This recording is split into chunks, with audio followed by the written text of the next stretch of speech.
سعید اپنے کچھ دوستوں کے ہمراہ اپنے جگری دوست حمید سے ملنے گیا۔ اس رات حمید کینسر کے مرض میں مبتلا اپنی بیٹی پر خرچ ہونے والے بیش بہا اخراجات کے بارے میں بتا رہا تھا۔ انتہائی افسوس کے ساتھ کہہ رہا تھا کہ انشورنس والے صرف 30% اخراجات ادا کر رہے ہیں۔ سعید کے دوستوں میں سے ایک نے جب یہ سنا تو کہنے لگا، ہاں بالکل ایسا ہی ہے، میری بیوی کے آپریشن پر بھی انشورنس والوں نے صرف 15% ہی ادا کیا۔ انشورنس کے بارے میں گفتگو طول پکڑنے لگی۔ مجید، جس کی حال ہی میں سامان سے بھری ہوئی گاڑی چوری ہو گئی تھی، کہنے لگا، انشورنس والے میرا نقصان پورا کرنے سے دامن بچا رہے ہیں اور ہر مرتبہ ایک بہانہ بنا لیتے ہیں۔ امیر، جو کہ امریکہ سے تعلیم حاصل کر کے آیا ہے، کہہ رہا تھا، کیٹرینا شہر میں طوفان کے بعد انشورنس والوں نے جو اپنی شرائط میں راہ فرار چھپا رکھے تھے، ان سے فائدہ اٹھاتے ہوئے کہتے ہیں، لوگوں کا مال و اسباب سیلاب سے تباہ ہوا ہے، لہذا طوفان کی وجہ سے نہیں، اور یوں نقصان پورا کرنے کی ذمہ داری سے فرار کر گئے۔ اس رات کے بعد سعید سوچ رہا تھا کہ یہ انشورنس والے جو شور مچاتے ہیں کہ ہم ہر مصیبت اور پریشانی میں آپ کے ساتھ کھڑے ہیں، کیوں ہمارے نقصانات کو پورا نہیں کرتے؟ انشورنس والے نہیں کر سکتے یا نہیں چاہتے؟ لیکن اس سے زیادہ اہم بات یہ تھی، سعید سوچ رہا تھا کہ آخر یہ مصیبتیں کیوں آتی ہیں۔ قرآن کریم نے اس سوال کا جواب واضح طور پر دے دیا ہے۔ نظام خلقت میں مصیبتوں کے آنے کی ایک وجہ انسانوں کی آزمائش ہے۔ پروردگار خوف، بھوک یا مال و جان میں نقصان یا انسانی محصولات میں کمی کے ساتھ ان کی آزمائش کرتا ہے، بالکل ایک استاد کی طرح جو کسی طالب علم کی تعلیمی معیار کو بڑھانے کی خاطر اس سے امتحان لیتا ہے۔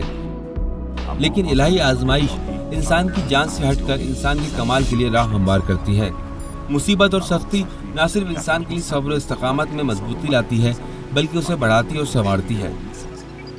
دوسری طرف پروردگار نے جہاں انسان کے لیے مصیبت کو آزمائش بنایا ہے، وہاں صدقے کو بھی ایک بہترین راہ حل کے طور پر انسان کے سامنے رکھا ہے۔ جب ہم صدقے کے موضوع کو آیات و روایت میں دیکھتے ہیں تو بہت اہم نکات سامنے آتے ہیں۔ یہ کہ اگر تم میں سے کوئی بیمار ہو گیا تو وہ صدقہ دے۔ صدقہ تکلیفوں اور بیماریوں کو ختم کر دیتا ہے، وہ کام جس کے بارے میں انشورنس والے دعویٰ کرتے ہیں کہ اس میں سے کچھ کا اخراجات ادا کریں گے۔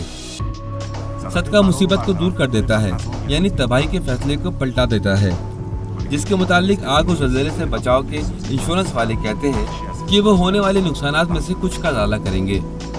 صدقہ زندگی کو بڑھاتا ہے اور 70 خطرناک موتوں سے انسان کو محفوظ کرتا ہے، ایسا کام جس کے بارے میں زندگی کا انشورنس کرنے والوں نے آج تک ایسا کوئی دعویٰ نہیں کیا۔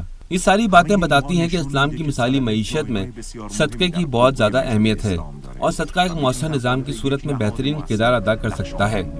جب صدقہ معاشرے میں رائج ہو جائے گا تو پروردگار عالم بہت سی مصیبتوں کو معاشرے سے دور کر دے گا، اور صدقے کا ادارہ لوگوں کے توسط سے جمع کیے گئے عطیات کے ساتھ نہ صرف رونما ہونے والے حادثات اور نقصانات کا ازالہ کر سکتا ہے، بلکہ اس سے بچ جانے والی رقم کو معاشرے کی ترقی، غربت کے خاتمے اور لوگوں کی زندگی کو خوشحال بنانے میں خرچ کر سکتا ہے۔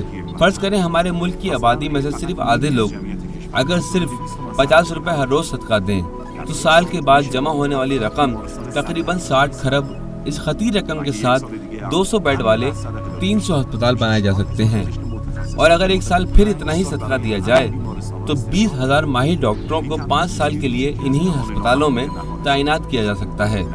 صدقے کی بنیاد پر قائم ہونے والے ادارے کا یہ ایک چھوٹا سا کام ہے، ایسا ادارہ جس میں سود اور منافع کا کوئی تصور نہیں، جبکہ انشورنس جس کا اصل کام نقصانات کا ازالہ کرنا ہے، وہ اپنے کام کو صحیح طرح سے انجام نہیں دیتا، چونکہ اس کا مقصد منافع کمانا ہے۔